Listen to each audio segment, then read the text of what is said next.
My name is Dirk Vernon. I am actually the program director for therapeutic mentoring at BHN in Springfield. My number one goal once I got into this position is to find therapeutic mentors that can understand and relate to youth in the community.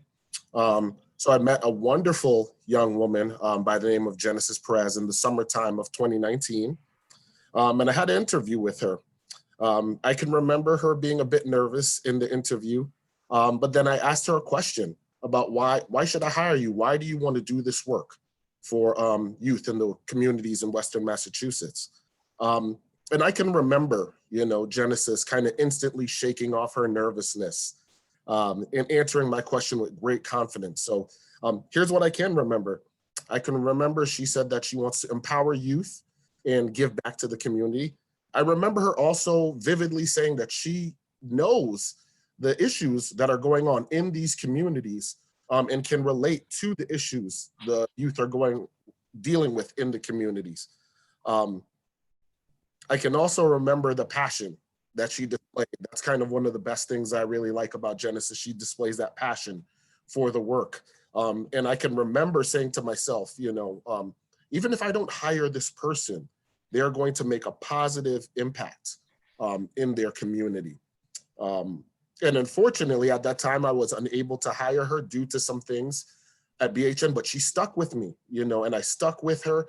And I could really see that this was more than a job. This was not a job. This was basically her passion.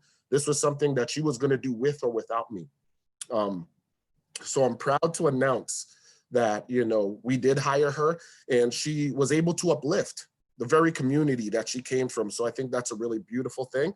And I call on her again to uplift us and inspire us all. So without further ado, the wonderful Genesis Perez. Hi, everybody. I want to thank Dirk and the BHN family and you all for giving me the opportunity and speaking with you all today. This has truly been a blessing and honor to be able to share my experiences as not only a mentor, but as a child who needed guidance in their life at one point. I grew up in Springfield, Mass, in the Southern neighborhood. I grew up with a hardworking mother who worked 3 jobs throughout the week just to put food on the table, and a father who had fell victim to pharmaceutical businesses cashing out on his body. Mental illness was not spoke about in our home nor in our neighborhood. It was just taboo. Having a counselor or someone to talk to was attention seeking, so I learned how to stay silent despite all of the battle wounds that were piling up against me growing up, not knowing that my nonchalant attitude would soon eat me up inside. I watched kids my age, ranging from 11 to 14 years old, play with loaded guns, smoking weed, drinking alcohol, and skipping school just because they can and because they will. Let me have this gun to the hip of me to protect me from anyone who wants to steal from me or harm me. Let me smoke this weed because it numbs my mind from thinking that everything will be okay. Let me take these shots and make believe that it is medicine that will put me asleep so I won't hear the violence outside of my window or the beatings that were happening behind the walls. Or let me skip school because I knew at the end of the day that no one would help at home would help me or congratulate me on my accomplishments. So what is the point of success? All of these different thought processes has been spoken into existence by children of our community. And I know that this may all be hard to hear, but this is my truth on why I became a mentor. At the age of 15, I was diagnosed with PTSD, depression, and bipolar 2. I never actually told anyone this information because I was ashamed and embarrassed of my mental illnesses. I didn't want to have the stigma of being different, being treated differently, or even having people around me think that I am weak because at times I may feel vulnerable. I want to give up, and at the end of the day, I always prevail. And I can say this in front of you all that I am not different from no other, and I am not shame anymore. Becoming a mentor was an act of survival. I knew that if I could change one aspect of my life and give it meaning, I will have purpose to help those who need guidance just like I did. I never had a mentor who was around my age so that I felt confident enough that they would not judge me on the choices that I made as a kid. I never had a black or brown counselor. Instead, I had someone who had no idea of the institutionalized racism that embedded within our country. I was 8 years old at the time that I realized that white and brown made a difference in America. I witnessed a group of officers from the Springfield Police Department at one point raid our neighborhood, and right before my eyes, my father was ripped away from me and beaten down. They eventually let them go along with the rest of the neighborhood kids and fathers before they went on with their day as if nothing ever happened. They didn't find anything typical, right?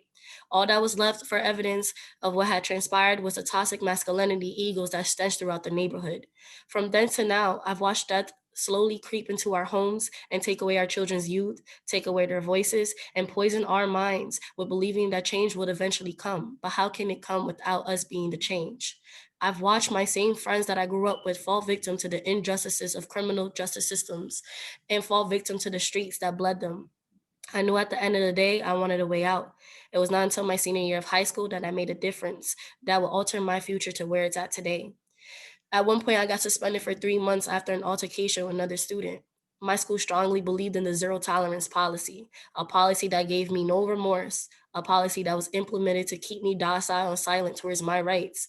Don't I deserve a good education? Why must I be disciplined to the extent that I was disciplined because of my anger and pain? Why not educate me on my emotions or guide me to make better decisions? There was no reason that two teenagers had to get removed from school for such a long period of time because of a disagreement, but this situation did humble me. After being sent on to an alternative school, I knew that I had to get my priorities right, and this was my last chance. Not every situation needed a reaction, and this what got the best of me and the best of many of us at one point in our life. Eventually, I was able to go back to high school, but my attitude changed. I put meaning into the work that I was doing, and all I knew is that I wanted to help other teenagers like me value education if they didn't want to be a product of our society. See, at the time, I believed that the only way we could be our one true selves was only removing ourselves from our surroundings, giving our life balance as we grow to the adults we wanted to be and strive to be. There was a woman in my life who believed in me. She was not only my teacher, but she also turned out to be a very great mentor for me. Miss Marshall was one of those teachers that could be honest with, and she would never judge you. She was the teacher who brought me to all of my college tours when no one would and no one could, or no one would show up for me. She did not sugarcoat reality for me. She was very honest, had great integrity, and made sure that every decision that I made was the right one.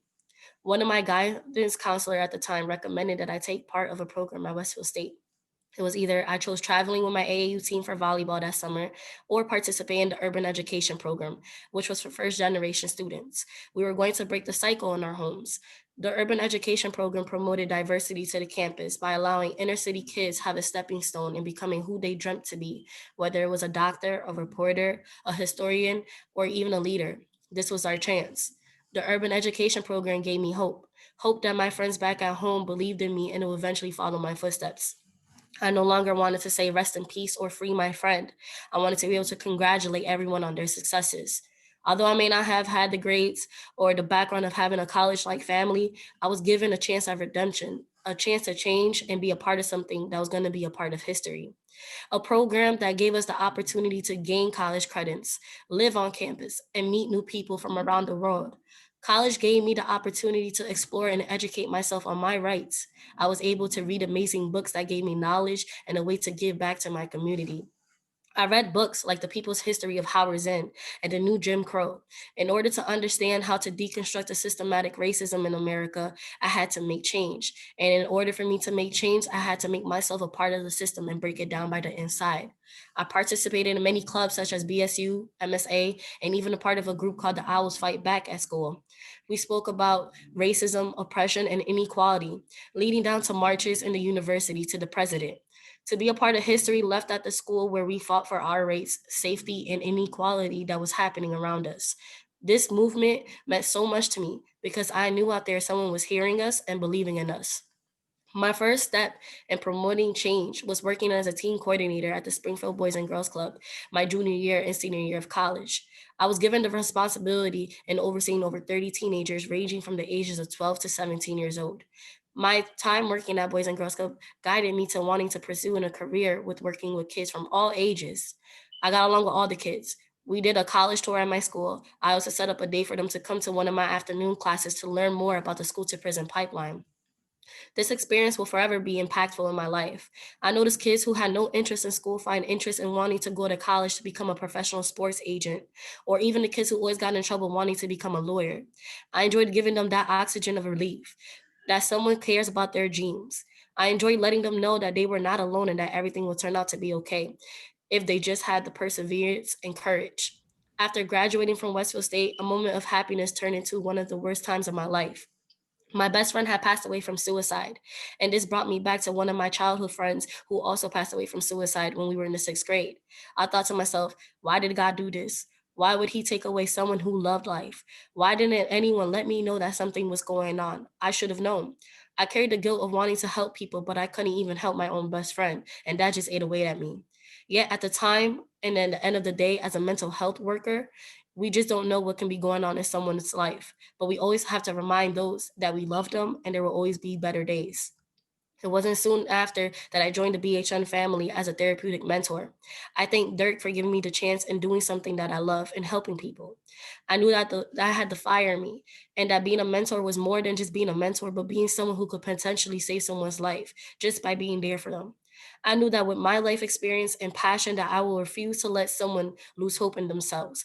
I came to work each and every time, even on my worst days, ready to see the kids that I worked for, creating bonds with family that will forever impact mine and their life.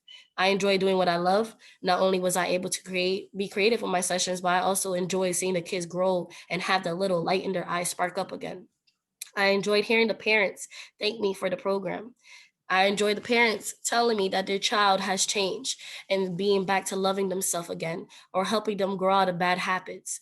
There has been so many times that we get told that kids were acting out or parents have simply gave up. Yet in the little amount of months that we spent with them, all of that had changed. I enjoyed my job so much working with kids. I not only worked as a therapeutic mentor, but I also worked at CBAT as a counselor and had no problem balancing out both jobs, not only because I could, but because I loved it.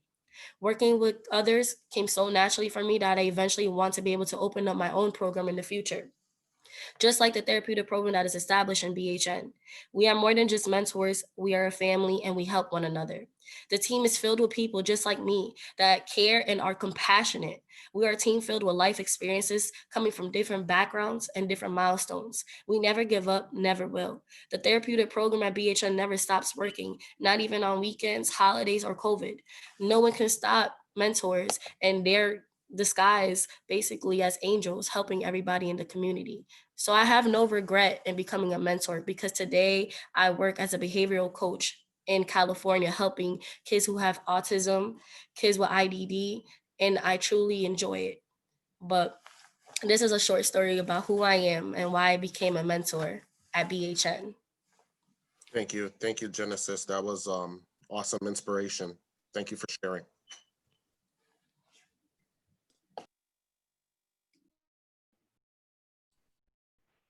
Genesis, thank you so much.